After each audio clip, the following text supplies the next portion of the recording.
بسم الله الرحمن الرحيم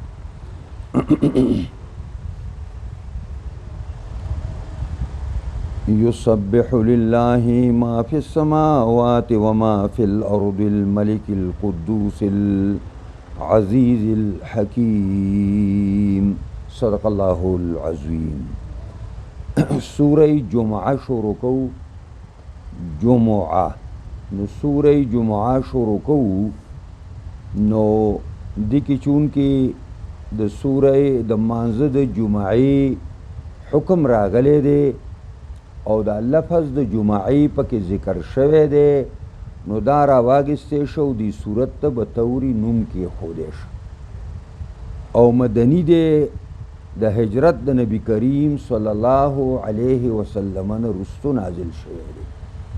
او د مدنی واری معنا عمده ده نخی دا ده چې دی کې به تشریعی احکام ذکر شوي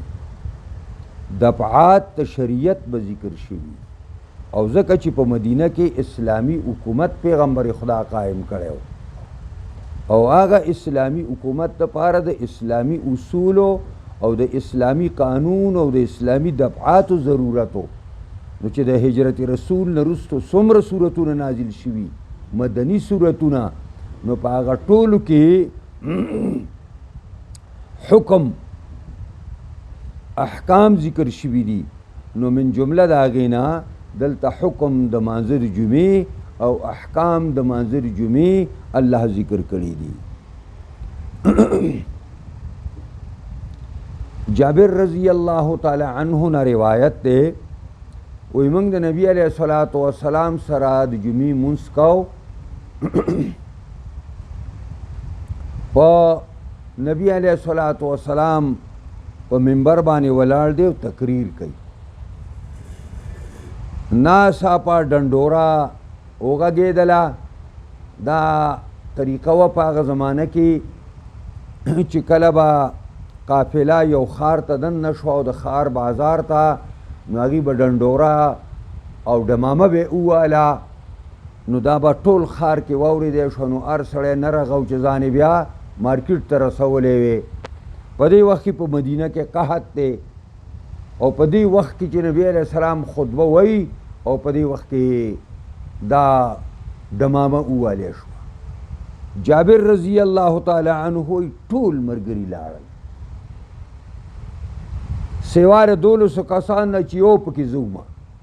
او بل ابوبکر صدیق او بل حضرت عمر د بل چا نوم یې نه دی اخیستی خو لکه 3 منګه و 9 راسه نورو نبی علیه السلام ولاړ دی خطبه وایي او خلکو منډه کړه بازار ته لاړل قرآن کریم د هغې وضاحت کوي او د هغې بیان کوي او د هغې نه مخکې د جناب رسول الله صلی الله علیه وسلم د رسالت او د بعثت هغه عظیمه خوشخبري الله تعالی مؤمنانو ته ورکوي او دا ورته وایي چې دا داسې پیغمبر نه دی چې تاسو د دنیا د سود و زیان ډنډوره واورېده نو تاسو دا لوی عظیم پیغمبر اولو العظم پیغمبر په منبر باندې ځان له پرېښود او تاسو د دنیا په خیال باندې او د اګستو خرڅولو په خیال باندې تاسو لاړئ هم ځان له پرېښو دې وجې نه دا ړومبني آیاتونه د جناب رسول الله صم په عظمت شان کې لګېدلي دي د جمعې د مانځه خبره خو به سبا له موږ انشاءالله کوو نن خو موږ دا خبره کوو. بسم الله الرحمن الرحیم یسبح لله ما فی السماوات وما فی الارض پاکی بیانوي د الله دپاره هغه تمام څیزونه چې په اسمانونو کې دي وما او هغه تمام شیونه چې په ځمکه کې دي. کلمه د من او د ما دا د هغه الفاظو د عموم نه دي کوم چې تاسو د اصولو په کتابونو کې زوتوئ د ما فی السماوات نه تمام ما فی السماوات او د ما فی الارض نه تمام ما فی الارض هغه انسان دی که هغه حیوان دی که هغه شجر دی که هغه مدر دی که هغه غر دی او که هغه نور وحوش طیور دی دا ټول د الله پاکي بیانوي او د هر چا پاکي بیانول د هغه د شان سره د هغه لایقي اونه به یو قسم الله یادوي خو ته به بل قسم الله یادوي د اونې یادول دا دي چې اونې د څه لپاره پیدا کړی که کار به کوي او هر شی چې د کوم کار دپاره کړی کوي سوا د انسان نه چې انسان ته یو جزوي اختیار خدای ورکړی دی او دا که جزوي اختیار په وجه باندې دی بیا د الله دین هم پرېږدي د توحید هم پرېږدي د سنت هم پرېږدي د حق او صداقت هم پرېږدي او دی په ګډ وړو باندې هم سر کېږي بیا دا د الله صفتونه ذکر کوو پاکی بیانوي د الله چې هغه معبود به حق دی الملکی بادشاہ دی بادشاہ پیژني الله دی قیامت کې راځي د قیامت باره کې حدیث کې چې الله رب العزت به د ځمکې او اسمانونه دواړه پر خپلو دواړو لاسونو کې داسې نیولي داسې او داسې داسې به یې کوي داسې داسې او اواز به کوي این ملوک الارض کم ځای کې باچایان د ځمکې رامخکې شئ کم دي هغه لوی لوی جابران چې زما کرسۍ مضبوطه ده او کم یو دی چې هغه به ویل انا ربکم الاعلی اوس را وړاندې شئ که نه ټول به سرکوزي ولاړي لاندې لاندې به ګوري الله رب العزت په انتهایی غصه القدوس پاک دی د جمیع عیبونو نه العزیز زورور دی په خپل مملکت کې چې کوم ښکار کوي هېڅوک یې مخې له نشي راتلی هیچ چا د حق د اعتراض هم نشته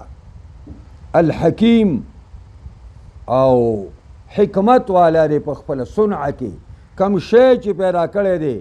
هغه بې شماره حکمتونو نه ډک دی دا یو انسان چې پیدا کړی که نه او په یو انسان باندې د ده په یوه پرزه باندې ځان له ډاکټري کېږي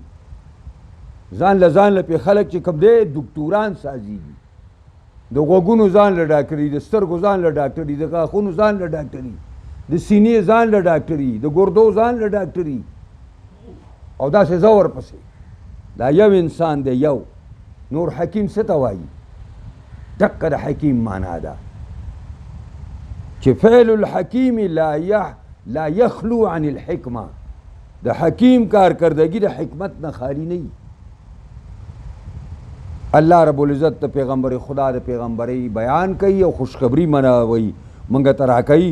هو الذي بعث في الأميين رسولا الله هغه ذات دی چې رالېږلی دی په انپړ قوم کې پیغمبر لره منهم د دې امیانو نه او یتلو علیهم آیاته لولي په دې باندې آیاتونه به زما ویزکیهم پاکی به دوی له د رذیلو اخلاقونه ړونه به وله پاکی تزکیه به کوي ويعلمهم الكتاب خی به دوی ته کتاب لره والحکمه خی به دوی ته خبرې د پوهې یعنې سنت طریقې وان کانوا من قبل لفی ضلال مبین اگر کو دوی مخکې د دې نه په ګمراهۍ ښکاره کې ښکاره ګمراهان دا الله هغه ذات دی چې رالیږلی دی پیغمبر په امیینو کې امیین جمع د امی ده موږ ورته پښتو کې امی وایو او په عربۍ کې دا امی لفظ دی امی هغه چا امی معنا منصوب به سوی د مور ته منصوب دی کم سړی چې علم نه کوي موږ دا د مور زوی دی یعنی معنا دا د مور ته منصوب دی دا د جهالت نښی نښه نو امیین دی یعنی منصوب به سوی دی بس د مور نه چاپېره تاو شوي څه زده کړي نه دي د دې وجې نه معنا یې ده انپړ قوم چې نه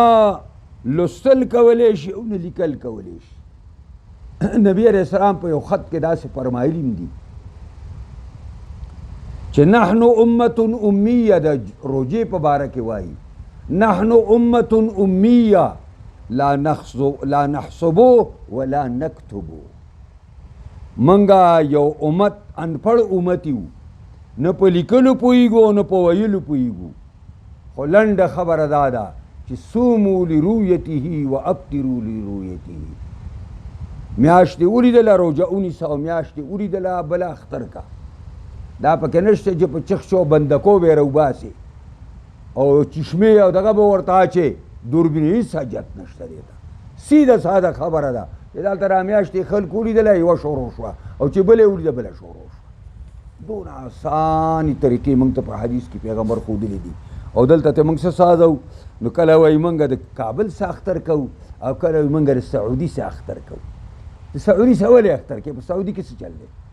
سوا د حرمینو شریفین نه پکې نور څه دي؟ نور پکې ټول پیسخو په جوړ دی، ټول د الله نه بغاوت دی.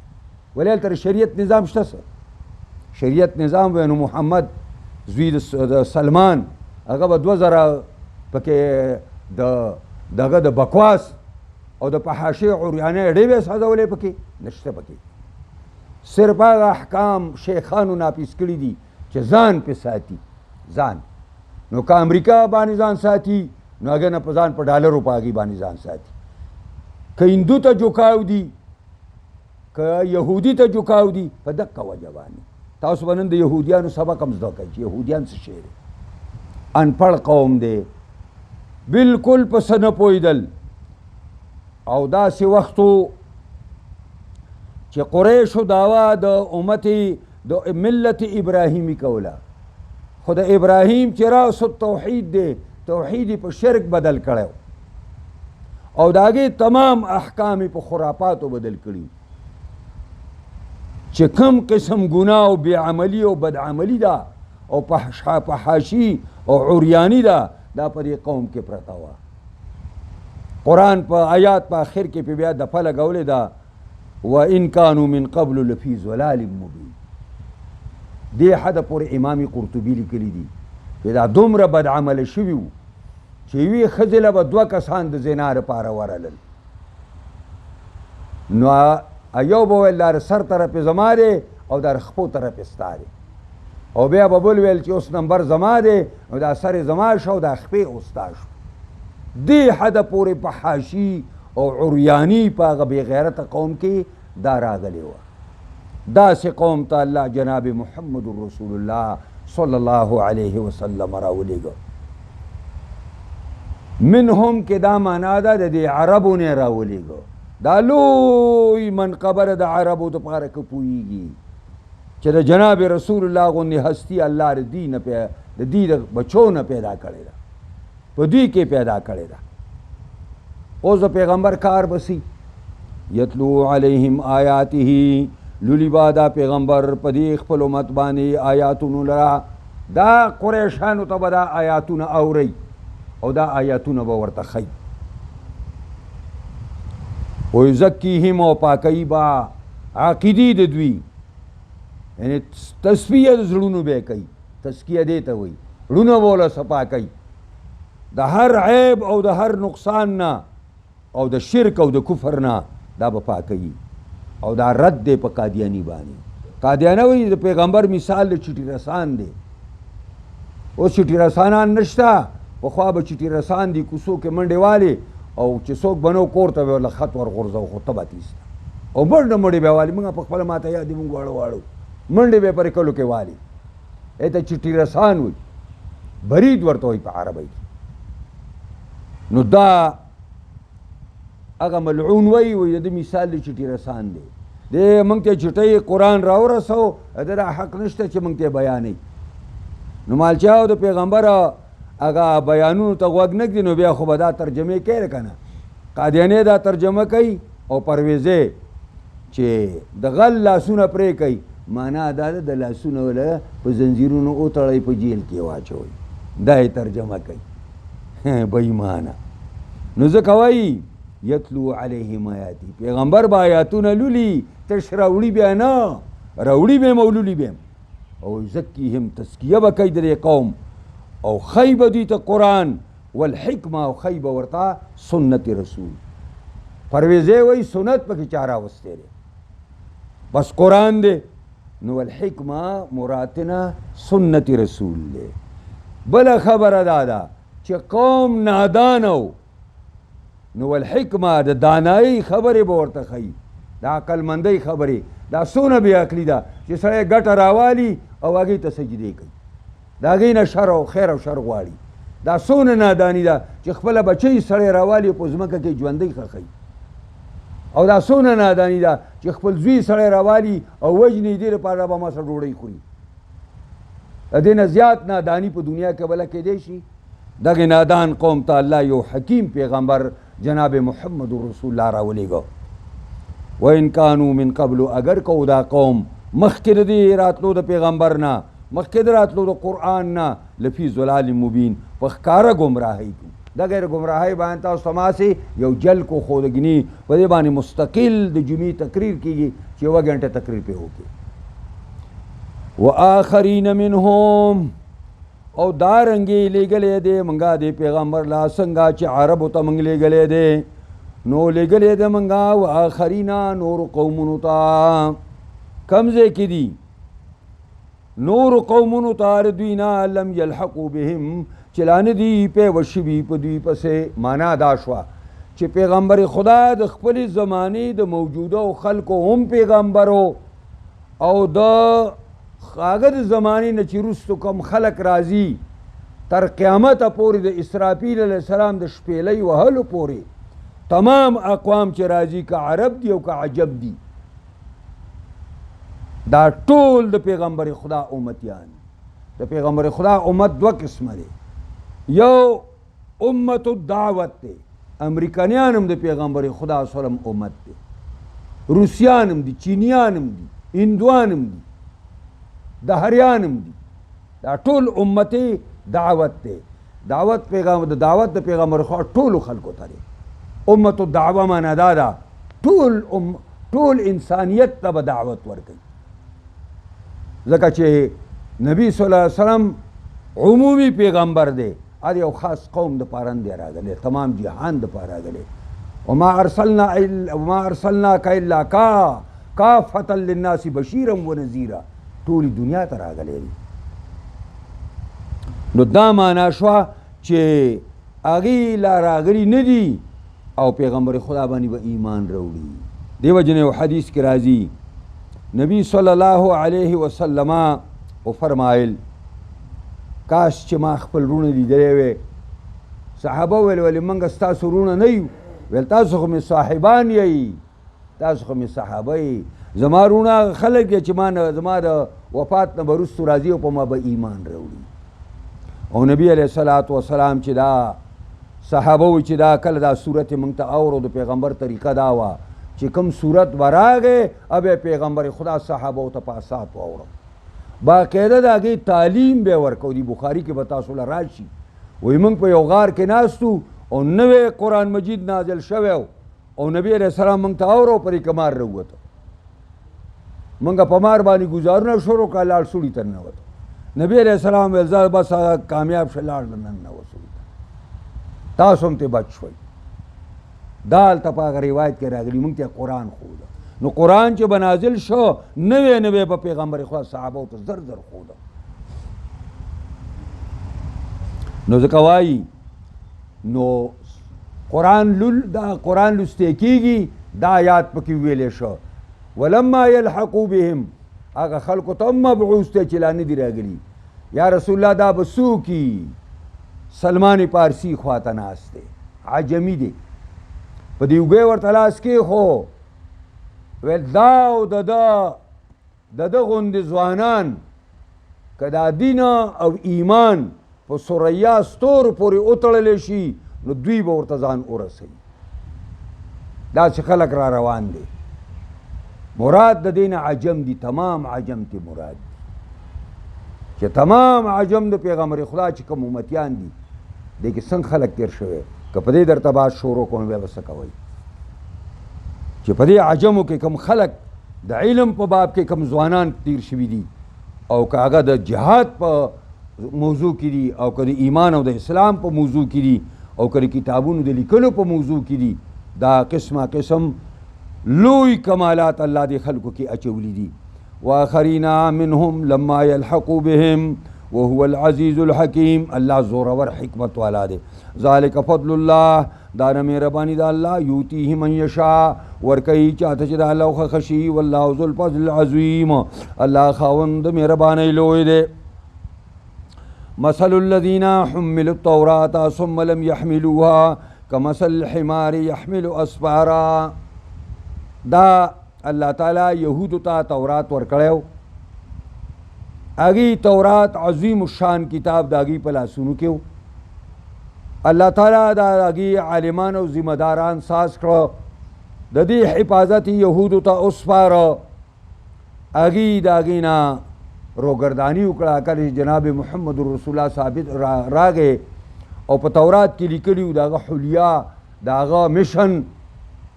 داغا نسل اور داغا قوم ہر سب کی لکلے شو ایک سر روان کرو ختم کرو قرآن فرمائل مثل الذین حملوا التورات مثال دائے کسانو چی بارکڑی شیو پاگی باندی زمداری دا تورات زمداری چیز دا کوئی با عمل با کوئی با خلقو تا بے خواہے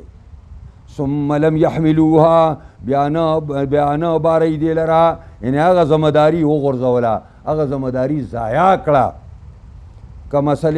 الحمار مثال دا دغی مولیانو پشاند خرو باندی دے دغا عالمان دی یہودو دا خرو پشاندی دی یحملو اسپارا چی بار کی غٹو کتابونو لرا اسپار لوی کتابونا ترجمه دا لوی کتابونا خربانی چی تا دا بخاری شریف او دا مسلم او دا ابو داود او ترمیزی او دا قرآن دا لوی تفسیرونا دا یو لوی انڈی تی والا ساس کے او پا خر ورواچے او دا دی زینی آگا ڈکی پوری پیوڑی نو چی خر پا دیلار روانی چی کم جائے کہ شنا گیا وینی نو منڈی وی اگا شنا گیا خوری او دا گیا پا نتیجہ کے چی کما چلکر آزی نو اگم پا دی روڈ بانی غرزی ار دین خبر دے زمان پر اشار برسی پا دی که سفیدی دی پا دی که سکمال دے دا آغا بد عمل عالم مثال دا دق خر دے چی دا کتابون ویلی دی کتابون زوتایی کتابون پا شعبان دی راگستی دی خور دین خبر ندے چی پا دی کتابونو کی سی دی پا دی کتابونو کی سنگ عمل پکار دے دا مثال دا دق خر دے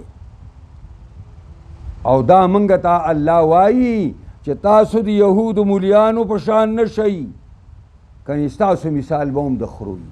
دا دی وجہ کم علماء چی آگئی که دی یہود خوی پیدا شی نو شاہ ولی اللہ پوزی کبیر کی لکلی دی فپیہ شبہ الیہودیہ پا دی مولا کی دی یہودیانو دا مولیانو مشابہت پیدا شو مثل قوم الذین کذبوا بآیات اللہ للتا قرآن مجید دازیش لے دلے دے مثل القوم الذین کذبوا بآیات اللہ دا مثال دا قوم حق دے کذبوا بآیات اللہ چی نسبت دا دروغو کئی آیاتونو دا اللہ تا دا یوازی دی یہودو نتک دے بس شو دا یو ٹکے میں یادو مثل القوم الذین کذبوا بآیات اللہ مثال دا مثال دا قوم دے چی نسبت کئی دا دروغو آیاتونو دا اللہ تا اگر یہودی دے او کا نصرانی دے او کاغا منافق دے او کا برائنام مسلمان دے واللہ لا یهدی القوم الظالمین اللہ خونن کئی قوم ظالم تا قل یا ایہا الذین ہادوا ان زعمتم انکم اولیاء اللہ من دون الناس تمنوا الموت ان کنتم صادقین ولا يتمنونه ابدا بما قدمت ایدیہم واللہ علیم بالظالمین قل ان الموت الذي تفرون منه فإنه ملاقيكم ثم تردون إلى عالم الغيب والشهادة فينبئكم بما كنتم تعملون یہود بدا خبر کولا نحن ابناء الله واحباؤه منگ دا خدیر زامنو پا حیثیتیو زامن سڑی تا سنگا گرانی دس منگا اللہ تا گرانی واحباؤه منگ دا خدیر دوستانی او منگ دا خدای دا دوستانو بچیو منگ دا اللہ دا پیغمبرانو بچیو جنت زمنگ ٹیکا دا زمنگ نا علاوہ با ورطبل سوک نزی یو قوم هم ورته نشي تللی، تش یهودیان به ځي. وقالت الیهودو، دا څنګه وایي؟ وایي یهودیان چې لن تمسنا النار الا ایاما معدودات. دقه به موږ چې زمونږ د دنیا 2000 کاله ژوند دی، نو د یو 1000 کاله په عوض کې موږ یوې ورځې له بوځي. او کله به ویل زمونږ نیکونو د سخي عبادت 40 ورځې کړی، 40 ورځو لپاره به موږ بوځي. نبی علیہ السلام په خیبر کې چې زار ورته په هغه دا کې اچولی شوي وو په ګټ کې، او نبی کریم صلی الله علیه وسلم د هغې نه لاسې خولې ته دغه کړی او پوټې څه به تیر شوي مو. جبریل راغی ویل دي کې خو زار دي. نبی علیہ السلام ډېرې خبرې دي اوږدې، خو نبی علیہ السلام ورته وویلې چې تاسو په دې کې دا زار ولې اچولی دي؟ ویل مونږ ویل که ته د خدای پیغمبر یې نو ته به پې پوه شې او تا ته به ووایي، او که نه نو تا نه به مونږ خلاص شو. او نبی علیہ السلام ورته ویلې چې یهودو تاسو ته وایم اهل النار څوک دي، اور والا خلک څوک دي؟ نو هغې ویلې مونږ یو جي لاړ به شو، خو بیا به مونږ راوځو او که نه بیا به تاسو زموږ په ځای ځئ. نبی علیہ السلام ورته ویل اخسئو، کورې شئ په جهنم کې، تاسو به ځئ او ټول عمر به پکې یئ، ستاسو په ځای به مونږ نه درځو انشاءالله. فإنه ملاقیکم، پس یقینا د الله په یقینا دا مرګ ملاویدونکی دی تاسو سره. ووایه منځ کې پاتې شو. په تمنو نه وایي چې یا قل وای یا ایها الذین هادو، ای کسانو چې تاسو یهودیان یئ. د هادو معنا دا ده تدینوا بدین الیهودیه، تاسو دیندار ځان ګڼئ په دین یهودي سره. ان زعمتم که ستاسو دا خیالي، زعم کله ګمان باطل تم وایي چې انکم اولیاء الله، تاسو دوستان د الله یئ، من دون الناس، علاوه د نورو خلکو نه صرف تاسو دوستان یئ.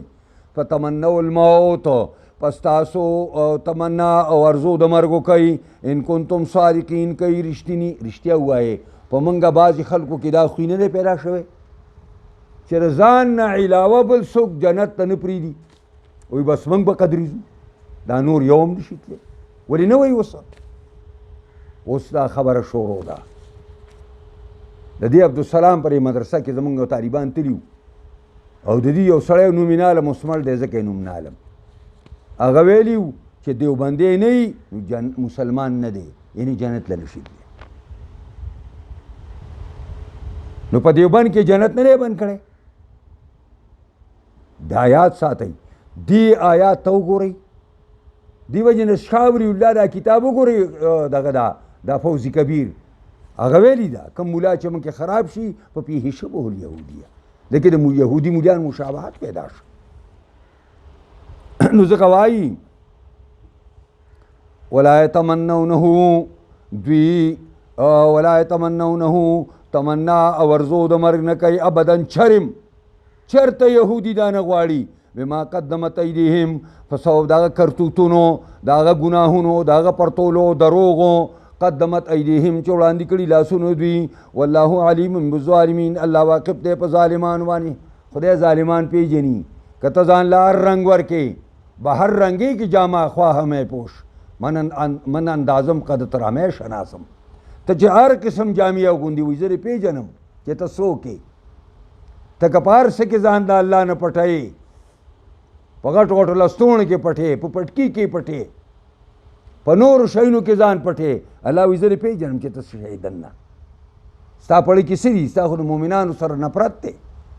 ته خو ځان لري یو بل دین ساز کړی په هغې روان یې. نو ځکه وایي الله ته ظالمان معلوم دي. قل ان الموت الذي تفرون منه، نبی کریم صلی الله علیه وسلم فرمایل که چرې یهودیانو دا تمنا کړې وې چې الله موږ ته مرګ راکا، موږ ته مرګ راکا، نو یو یهودي به په مخ د ځمکه نه وی پاتې شوی. د دې وجې نه چېرته یهودي د مرګ تمنا نه کوي. او چې د چا دا عقیده وي چې واقعي زما مستقبل روښان دی، واقعي زه د الله دوست یم، واقعي ما د الله د دین دپاره څه کړي دي، او د هغه دا یقین راشي، نو هغه د صحابه کرامو رضوان الله تعالی علیهم جماعتو چې یو صحابي وفات کیږي زنانه ورته ناسته ده او ورته جاړي او اوښکې راغی ورته وایي ولې جاړې نلقا محمدا و اصحابه غدا ولې جاړې سبا لبا د محمد مصطفی او د خپلو ملګرو صحابو سره چې کوم زمانه مخکې تلېږي سره ملاو شم د چا دا عقیده نو هغه بیا یقینا د مرګ نه یریږي دا بله خبره چې د مرګ تمنا دا منع شوې ده په موږ باندې تاسو به نه وایئ چې خدای ما مړ کړي حضرت خباب ابن ارطا رضی الله تعالی عنه باندې کوم تکلیفونه تیر شوي دي چې حضرت عمر به په خپل دور خلافت کې راوسته او دنیا خلق بناستو او شا به وله خالی کړله او هغه د اورز په سکروټو باندې چې کوم ځایونه سوي وه به خلکو ته ښودل خو بیا هغه بیمار دی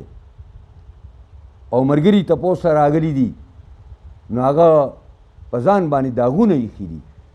او ویلي که چېرته نبي کریم نه وی منع کړی د دې نه موږ چې د مرګ تمنا مه کوئ دا مه غواړئ چې خدای ما مړ کړي ځکه د مؤمن اگر چې مرګ او ژوند دواړه د مؤمن د ګټې دی خو تاسو به را نه وایئ یو حدیث کې راځي یو سړی دو ملګري راغلي مسلمانان شو یو لاړ شهید شو او مړ شو او بل یو کال پس ورپسې مړ شو دې باندې باشه چې کم یو غوره دی کم یو دغه دی نبی کریم ورته چې الله بندګانو دا یو کال د منځونه یو کال د روجي یو کال د دین لپاره خدمتونه او د الله بندګي کړې ده دا چېرته هغه سړی د سره نشي برابرېدلی د مؤمن سکند قیمتي دی د خدای بندګانو مونږ خو د خپل مونځ نه هم دی خبر روجي نه هم دی خبر مونږ د خپل کارکردګۍ نه هم دی خبر دا ډېر قیمتي کارونه دي نظر واچوئ په دې باندې د خدای شکر ادا کوئ چې راوسي دلته یې کېنوري ورشه خلک په څه کې نښه دی په دې ګاډو کې ټیپونه لګېدلي دي په موټرسایکلو خلک هلکان سواري په غوږونو کې د ګانو شیونه ورکړي دي په سجده پرېوځئ الله ته چې د دغه په حاشیو عریانۍ نه دا لوی تفضل او مهرباني د الله په موتا باندې چې دغې نه ریبیل کړي او را دې خوا کړي د هغې نه د دغې خلکو اصلاح په موږ او تاسو باندې لازمه ده چې موږ د هغې د اصلاح کوشش کوو ځکه قرآن وایي ان الموت الذي تفرون منه یقینا مرګ هغه چې تښتئ تاسو د هغې نه هلکه یو ځای کې د شاه ډاکټر ښودلی که نه هغه بلکل مړم ژوندي کوي او پارسیس دی او هغه خبرې هغه دکتور دی او هغه چې کوم دی نو دا قسم ته ډګرۍ اخیستي او دا غټ غټ ډګرۍ به یې لیکلي چې بل ورځ ګورې هغه هم مړي هغه ډګرو والا هم مړي او څوک په پیریانانو پسې ځي څوک پکې زیارتونو له ځي او دا د څه دپاره چې د مرګ نه بچ شم الله وایي ان الموت الذي تفرون منه یقینا مرګ هغه چې تاسو تښتئ د هغې نه فانه ملاقیکم دا مرګ به ضرور ملاقات کوي تاسو سره ثم تردون الى علم الغیب والشهاده بیا به واپس کړی شئ تاسو هغې ذات ته چې پوهه دی په پټو ښکارو باندې فینبئکم بما کنتم تعملون پس خبر به کي په هغې چې تاسو څه عمل کوو او یوازې خبرداری نه دی خبر به دې کي نو که اعمال نیکي نو بدله بدله درکي او که اعمال دې ناکاري نو سزا بدله درکي وآخر دعوانا ان الحمد لله رب العالمین دعا وکړئ الله موږ د قرآن په اسرارو لطایفو ترجمو باریکو باندې پوهې کې دې سره سره الله موږ لپاره باندې کامل مکمل عمل کولو توفیق راکړي قرآني نظام د شریعت نظام په تمام جهان خاص کر پاکستان کې راولي دې له څوک کار کوي کامیابي کې څوک مخالفت کوي هدایت ورته وکړي که بدقسمت ای تباهي کې الله زموږ څونه مشران وفات شوي زنانه نارینه خدای ټول بخي څونه د مسلمانانو بیماران دي خدای ټول له شفا کامله عاجله ورکړي خدای جامعه تعلیم الاسلام مندني آباده کړي دې کې څونه کمی د غیب الخزانو نه پوره کړي د خپلو خدای د دین کارکنان پیدا کړي د دین داعیان پیدا کړي د دین دپاره خادمان پیدا کړي یا الله دین مجاهدین فی سبیل الله پیدا کړي خدای دې په ذریعه باندې د دې پاکستان اصلاح وکړي د پاکستان استحکام راولي خدای پاکه زموږ د ټولو په حالت باندې رحم وکړي خدای دا مدرسه زموږ د آخرت د نجات دپاره بهترین ذریعه وګرځوي اللهم ربنا آتنا فی الدنیا حسنه